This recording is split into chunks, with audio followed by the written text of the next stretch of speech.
Hello everyone, আসসালামু আলাইকুম। সবাই কেমন আছেন? আলহামদুলিল্লাহ আমরাও ভালো আছি। আমার ভিডিওটা যেখান থেকে দেখছেন আশা করছি আপনারা অনেক বেশি ভালো আছেন। ভিডিওটা সকাল থেকেই শুরু করলাম। আজকে সারাদিন কি রান্না বাড়া হয়েছে, সারাদিনের রান্না বাড়া ভিডিওটাই থাকছে, দেখতে থাকেন। আশা করছি আপনাদের কাছে অনেক বেশি ভালো লাগবে। সকালে ঘুম থেকে উঠেই দেখি আপু পরোটা বানাচ্ছে, আর আমি পরোটা ভেজে নিলাম, নিয়ে তারপরে নাস্তা করে নিব। আসলে সকালে ওঠার সাথে নাস্তা একা যখন থাকি তখন কিন্তু নাস্তাটা আসলে ওইভাবে করি না, খুবই কম মাঝে মাঝে করি। আর সকালের নাস্তাটা একবারে যেয়ে হয়তো দুপুরে খেয়ে নিতাম, সকাল দুপুর একসাথে। আর এখন যেহেতু আপুরা আছে, এখন তো আমার প্রতিদিনই সকালে নাস্তা করি। সকালে নাস্তা শেষ করেছি, আর তারপরে দুলাভাই বাজার থেকে হাঁস আনছে, কিন্তু হাঁসটা দেখেন এত পরিষ্কার, একটাও লোম ছিল না, কোনো রকম ময়লা মাটি কিছু ছিল না, একদম হাঁসটা ফ্রেশ ছিল। আর হাঁসে ময়লা থাকলে বাছতে কাটতেও অনেক টাইম লাগে, আর পরিষ্কার করার জন্য কিন্তু আসলে আমি খাই না হাঁস, কিনেও না। আর যেহেতু পরিষ্কার ছিল দেখেও ভালো লাগছিল, আর আপু হাঁসটা একদম কেটে বেছে নিয়েছে।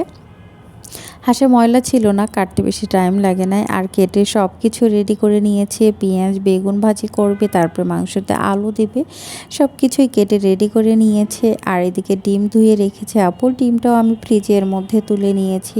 আর আপু যেহেতু এদিকে রান্না বসিয়ে দিচ্ছে, এদিকে আপু রান্না বসিয়ে দিচ্ছে হাঁসের মাংসটা। আর আমরা এখন কারেন্টে রান্না করি বেশি, কারণ অনেক দিন হচ্ছে সিলিন্ডার পাওয়া যাচ্ছিল না, আর সিলিন্ডার অনেক দাম, সিলিন্ডার যদি শেষ হয়ে যায়, আমরা যদি না পাই, এই জন্য আপু বাসা থেকে কারেন্টের চুলাটা নিয়ে আসছিল। আপু ওই সময় বাসায় গিয়েছিল।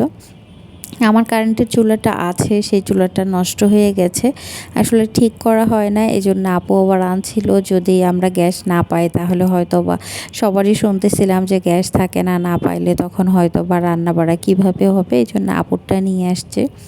আর আমার কারেন্টের চুলাটা ঠিক করা হয় নাই, ঠিক করতে হবে। আর এদিকে আপু হাঁসের মাংসটা বসিয়ে দিয়েছে।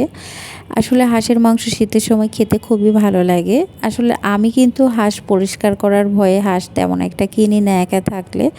আর আমরা বাড়িতে গেলে কিন্তু খাওয়া হয়, মেঝো আপুর বাড়িতে, বড় আপুর বাড়িতে, সবার বাড়িতে, আমার বাবার বাড়িতে, শ্বশুর বাড়িতে, সব জায়গাতে গেলেই কিন্তু হাঁস খাওয়া হয়। আর আমার আপুরা জানে যে আমি কি পছন্দ করি, বা আমি কি নিজে বাসায় কিনে খাই না, মানে পরিষ্কার করার ভয়ে খাই না, সেই জিনিসগুলো কিন্তু আমার আপুরা আমি গেলে করার চেষ্টা করে।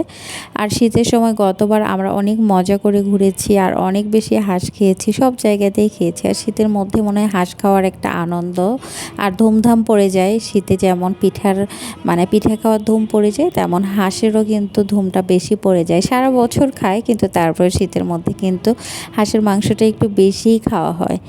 আর হাঁসের মধ্যে আপু একটু আলু দিয়ে দিল, আলুটা কিন্তু ভালো লাগে, মজা লাগে। হাঁসের মাংস শুধু না, গরুর মাংসর আলুটাও আমার খুব পছন্দ।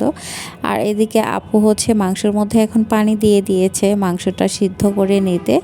তারপরে রান্নাটা প্রায় কাছাকাছি হয়ে যাচ্ছে। আসলে হাঁসের মাংস মানে খুব একটা মজার খাবার, মানে যদিও হাড় থাকে বেশি, হাঁসের মাংস মানে হাড়, তারপরেও কিন্তু এটার মজাটা অন্য রকম। আর এদিকে আপুর হাঁসের মাংসটা একদম রান্না হয়ে গেছে, আর রান্না হওয়ার পর জিরে ছিটে দিয়েছে, এই জন্য কিন্তু মাংসটা কালো কালো দেখাচ্ছে। আর আমাদের ওদিকে মাছ মাংস যে কোনো কিছুর উপরেই জিরা ভেজে রান্না শেষে দিয়ে দেয়, এটা দিলে কিন্তু স্বাদটা একটা অন্যরকম হয়। আর তারপরে রান্না মাংসটা শেষ করে আপু এদিকে বেগুন ভাজি করতেছে। আসলে আমার না অনেক জিনিসই, মানে কিছু জিনিসই ভালো হয় না সবার মতো করে, আমার ভালো লাগে না।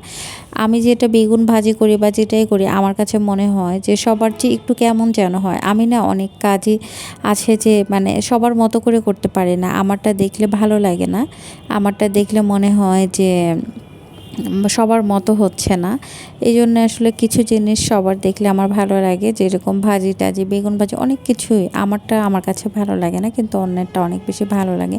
আপু বেগুন ভাজি করছে, বেগুন ভাজিটা ভালোই হয়েছিল। আর দুপুরে তো রান্না খাওয়া শেষ করে আমরা সবাই রেস্ট করেছিলাম। আর সন্ধ্যার সময় উঠে তারপরে আমি একটু সুজির বরফি বানাচ্ছিলাম। আসলে আমরা সবে বরাতে কিন্তু কিছু করি নাই, কয়েকদিন পরে আমার ইচ্ছে করছিল, তাই আমি একটু বরফি বানিয়ে নিয়েছিলাম। আমি ভাবছিলাম খুব সহজে যেটা হবে সেটা করব, কিন্তু তারপরে বরফি বানিয়েছি, ভালোই হয়েছিল, খারাপ হয় নাই। আর আমার ভিডিওটা আপনাদের কাছে কেমন লেগেছে, যদি ভালো লাগে তাহলে অবশ্যই একটা লাইক কমেন্ট করে দিবেন। সবাই ভালো থাকবেন, আল্লাহ হাফেজ।